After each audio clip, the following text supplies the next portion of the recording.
Welcome to today's session where we are exploring the crucial aspects of arterial adult arm. An arterial adult arm is used to evaluate the pulse and conduct arterial punctures for ABG sampling. Contents with adult arterial arm, simulated blood, needle for ABG sampling. Let's take a look at how to perform the procedure and create it. Connect the tubing nozzle to the container holding the simulated blood to fill the system. Now we have to flush the air out, and please do not forget to open the tubing so that you can flush the air out. Now we have to connect the cuff with the arterial system.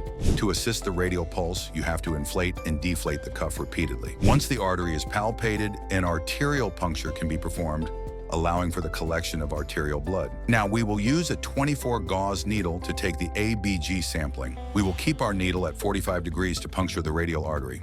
By virtue of inflating and deflating the cuff, we can generate radial and brachial pulses. Thank you for watching. If you found this video helpful, please give it a thumbs up and do not forget to subscribe for more health-related content.